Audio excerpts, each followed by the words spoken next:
Hello everyone, this is Dr. Feng Wang from my home. This is my last lecture for Organic Chemistry 2. This is a review of all the important reactions and concepts that we learned in this semester from chapter 9 to chapter 26. So the first part of OChem2 is about alcohols, ethers, and epoxide. I don't have a structure, but at this moment you should be very clear what is alcohol, what is ether, and what is epoxide. So the preparation for alcohols, basically alkyl halide react with a very strong nucleophile. To do an SN2 reaction, SN1, SN2, E1, E2 reactions are very important reactions too, which were covered during the OChem1 semester. This is one of the reactions to prepare alcohols. This is another reaction to prepare epoxide molecules, but basically this is the intramolecular SN2 reaction. We first make a very good nucleophile, just like a hydroxide here. This part of the molecule is the strong nucleophile, and this part of the molecule is basically a halide, a very good leaving group. So this reaction is intramolecular, two-molecular reaction, but this is a one-molecular. It's considered intramolecular molecule react with itself. One side serves as nucleophile, and the other side serves as the leaving group to prepare epoxide molecules. There are many reactions from alcohols, depending on primary alcohol or secondary or tertiary alcohols. Their reaction behaviors are slightly different. For primary alcohols, we can use primary alcohol to prepare alkanes. In that case, we need a catalyst, either sulfuric acid or toluene sulfonic acid, TSOH. And I hope at this moment you should know the structure. TSOH, particularly the TS part, basically is toluene sulfonic. This is the acid. So another catalyst, or not catalyst, a reactant we can use is POCl3. This can serve as a reagent to prepare alkanes. Although this is a different reactant, the mechanisms are different from the acid catalyzed reaction to make alkanes. So POCl3 is another way to make alkanes from a primary alcohol. Well, we can also use the alcohols as a reactant to prepare alkyl halide, either react with the hydrogen halide directly, or we can react alcohols with the thionyl chloride. This is the SN2 reaction, or PBr3. This is a multiple step. PBr3 reactions is a multiple step reaction, either as thionyl chloride or PBr3. They all involve SN2 step. So we can prepare alkyl halide from alcohols for primary alcohols. SN2, either SN2 or E2 mechanism, again, because this is a primary favors E2 reaction, SN2 reaction here. For either secondary or tertiary alcohols, the alkene preparation are very similar. Use acid as a catalyst, or POCl3 to do E2 reaction, very similar to primary alcohols.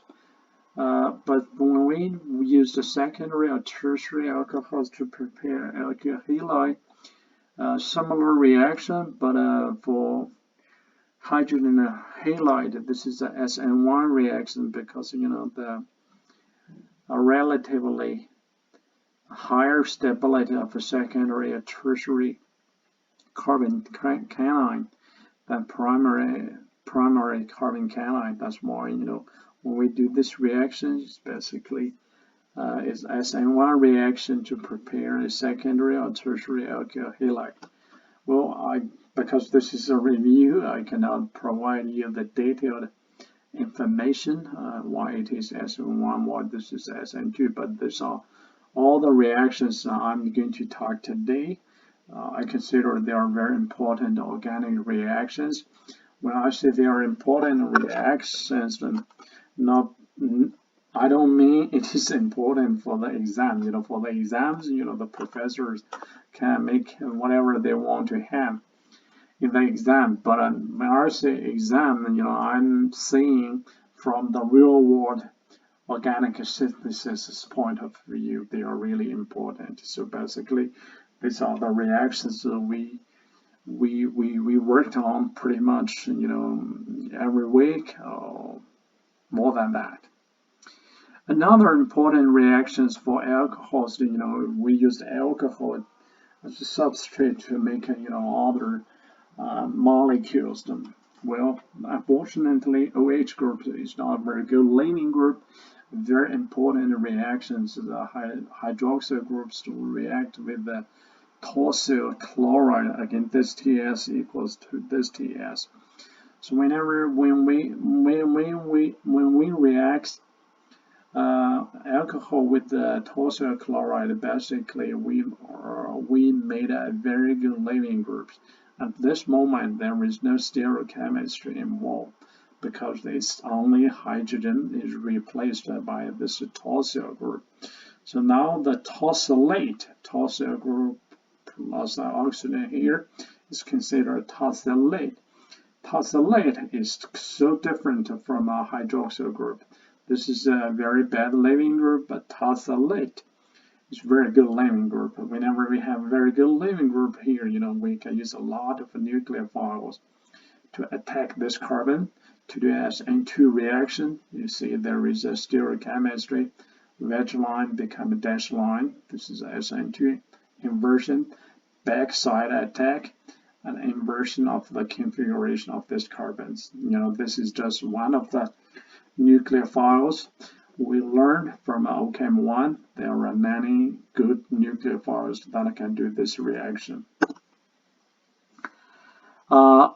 Epoxide, we have two options or two conditions to do opening reactions of epoxide, either in the base condition or acid condition. They have a totally different mechanisms. Which side of which carbon they are going to attack, they are totally different. So again, I cannot share with you the details, but you should be very clear at this time. Epoxide can be opened with two mechanisms, either base mechanism, normally a strong nucleophile, also a strong base, or acid mechanism. They are all SN2 reactions. I know carbon cations rearrangement is not easy as many other simple organic reactions. Here I have a slide to share with you my secret. Well, this is one of the reactions we already shared during the class lecture. This is the whole process. I hope this whole process help you to understand and to draw the final, particularly the drawing the structure of the final product. Again, my secret is from this point to label each carbon here. So that's going to help you draw the final structure, because we are going to have a 1-2 shift. 1-2 shift, this is 1, the carbon cation is the 1. So anything connected to it, this is number 2. This is, you can consider this number 2 as well, but you don't have a good movement or good arrangement from this one. So I consider this is number 2. So everything connected to number 2, any bond, this bond, this bond, this bond, can reach to number 1 position. Don't think, oh, this bond is so far away to number 1. No, that's not true, because this is a 2-dimensional structure. So any bond, this bond, this bond, this bond, have similar distance to the number 1 carbon, because they are all connected to number 2 carbon. So if we move this one to hit this position, well, we generate a better, more stable carbon cation. And next step to do the elimination reaction to form this final product.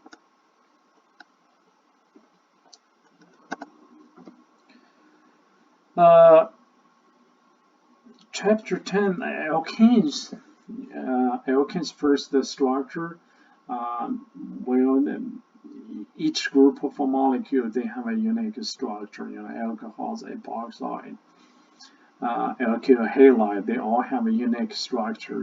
That's why we categorize them into one group of molecules. That's why we have individual chapters for each group of molecules. So, and I hope at this moment you will learn so much, and you can, put them into one group of molecules.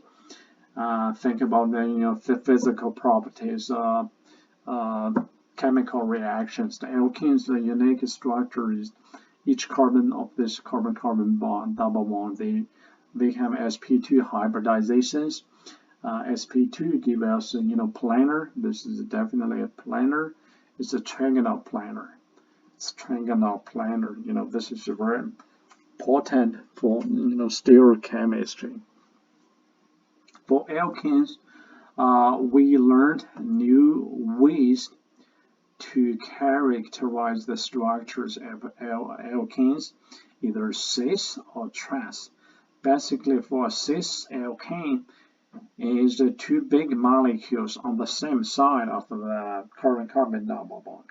It's the cis alkanes. Or we have another name. This is the cis. This is also Z. Another name is Z. If 2 big group on the same side of alkane, that's the Z isomer. If the 2 big groups on the different side of an alkene molecule, that's considered a trans. A different side, that's trans. Or we have another name. We call this is E isomer. So there are many reactions from alkenes. Here I just listed some of them. The first one is the addition reactions. Alkenes can do addition reactions with hydrogen halide. Basically, pi bond breaks and a 2 sigma bond from hydrogen halide formed, and an addition product is formed. So another special addition product is basically addition of a water molecule, addition of alkene molecules, addition of water to the alkene form alcohol molecules. So for these 2 reactions, we learned a very important rule called a Markovo-Nikodym rule.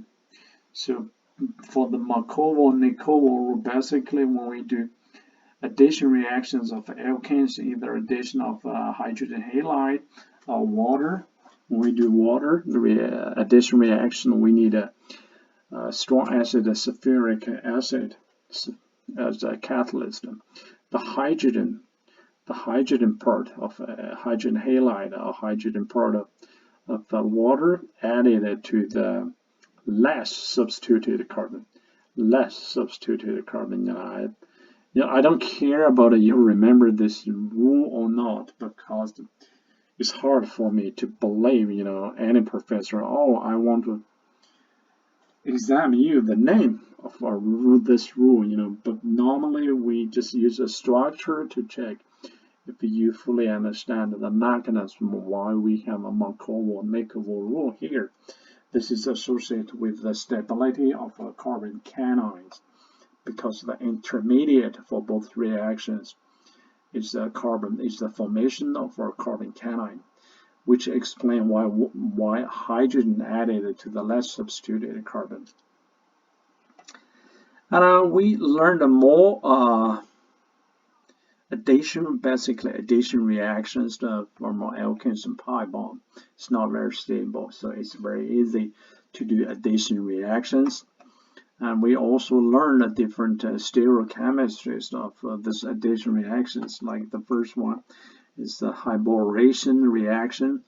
Normally, hybridization reaction is the first step, and we normally do the next step reaction is to do the oxidation reaction of this BH2 into a hydroxyl group. So I don't have the second step reaction here, but the key point is the first step. Hydrogen and a BH2 added into the same side, either on top side or on the bottom side. That's an atomers.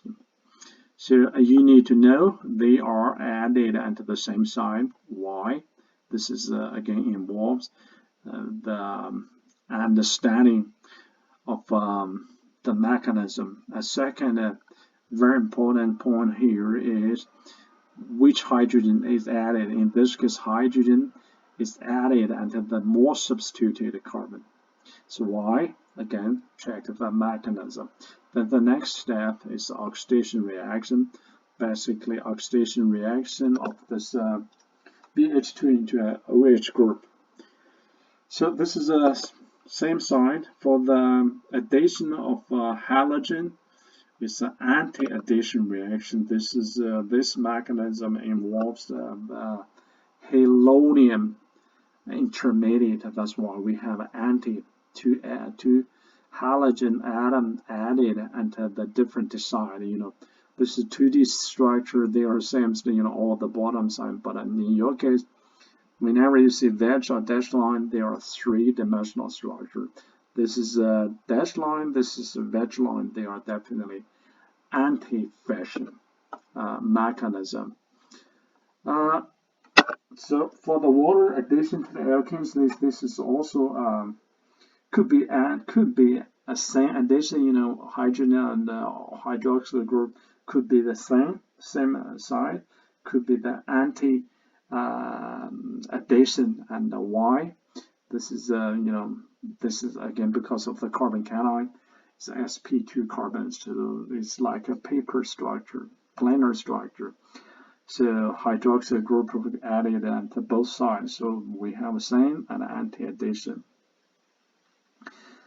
Halogen reaction basically is addition of a halogen atom and the hydroxyl groups. So we need a special condition. We need a bromine plus a lot of water. We normally use MBS to provide a very small amount of halogen plus water. We can do halogen addition reaction. Basically, it's addition reaction for alkanes. Alkyne is a linear molecules. Many reactions that are very similar to alkanes because the only difference, big difference, is alkynes to have a 2 pi double bond. Alkanes to have only 1 pi double bond. So this is a linear structure. So the reaction can happen from any directions because this is a linear structure.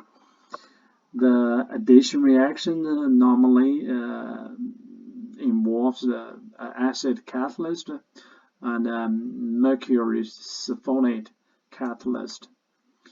So addition of water to alkanes, the product, basically the direct products of anal, again hydrogen added here, which added the more substituted carbon of alkynes. So we have an anal product, but unfortunately anal is not as stable as a ketone. If we have an acid, we are going to eventually have a better, a more stable product, ketone, and the relationship between anal and a ketone, they are tautomers.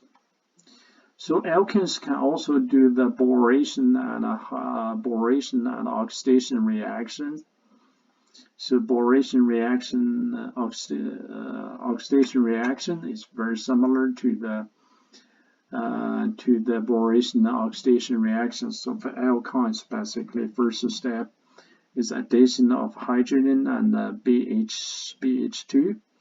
Then the oxidation of the BH2, hydrogen added here, BH2 added here to form an anode molecules. Then anode molecules tautomerized to aldehyde or ketones.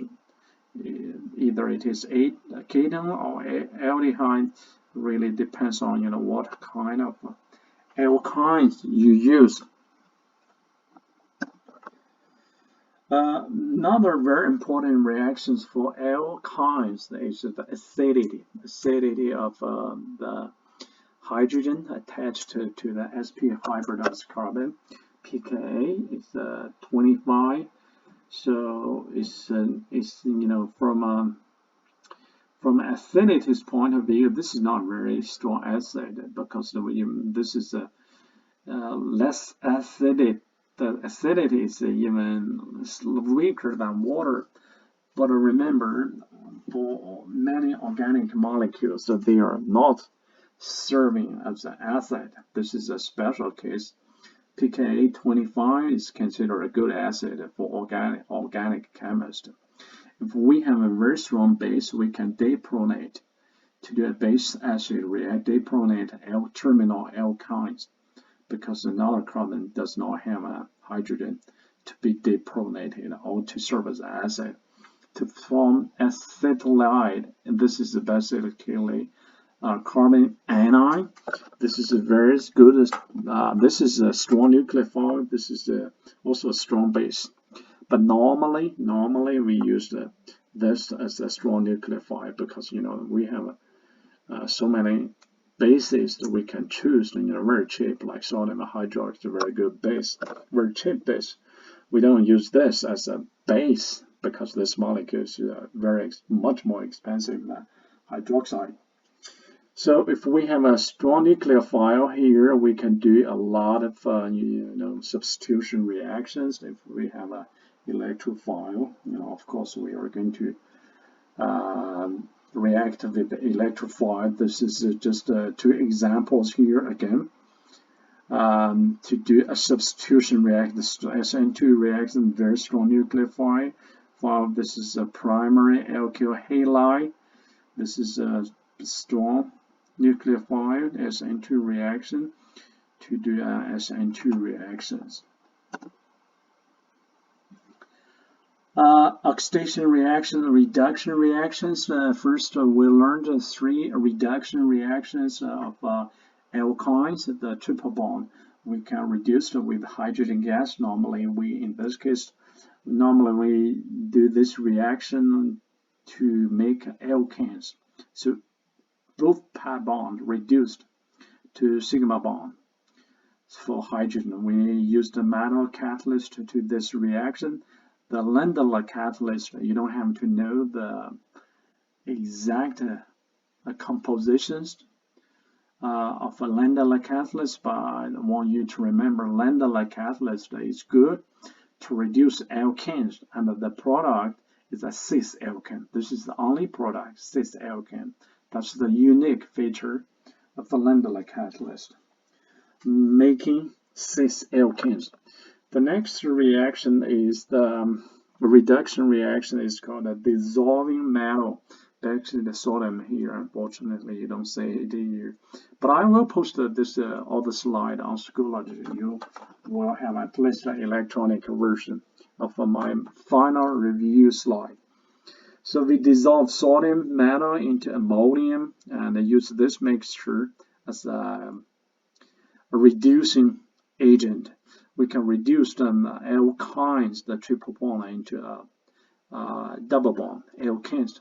But the unique feature here is the trans alkanes here. This is you see the difference: cis alkane, trans alkane. We just use different reducing agent.